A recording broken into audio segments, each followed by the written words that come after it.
Tammuz. Tammuz was a Mesopotamian fertility deity, a god tied to the seasonal cycle of vegetation. The myth went like this. Every year Tammuz died, representing the dry season. Every year the people mourned him, and every year he was reborn when the rains returned. It was a ritual of grief built entirely around a seasonal myth. No salvation, no covenant, no truth, just feelings attached to a story someone invented about the weather, and it made its way into Israel, into Jerusalem, into the temple. In Ezekiel chapter 8, God gives the prophet a vision, not of what's happening in the streets, but of what's happening inside the temple itself, behind the scenes, in the places the religious leaders would never publicly acknowledge. And in verse 14, God shows Ezekiel women sitting at the entrance to the temple, weeping for Tammuz, not weeping over sin, not crying out to the God who had brought their ancestors out of Egypt, weeping for a seasonal myth at the entrance to the holiest building on earth. But God keeps showing Ezekiel more. In verse 16, he shows him something that might be even worse. Men inside the inner court, with their backs to the temple sanctuary, faces turned east, bowing down to the sun. Their backs were literally turned toward the Holy of Holies, toward the place where God dwelled, and they were facing the other direction.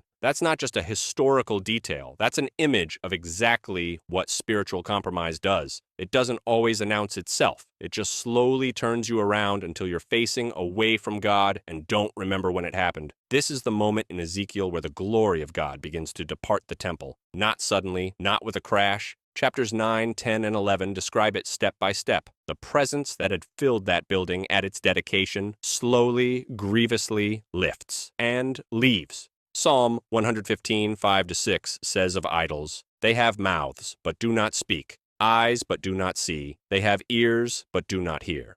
Tammuz couldn't receive a single tear cried for him. But God saw everyone, and his presence, the most precious thing Israel had ever been given, quietly walked out the door. The moment you turn your back on God's presence to face something else, you may not notice what's leaving, but it's leaving.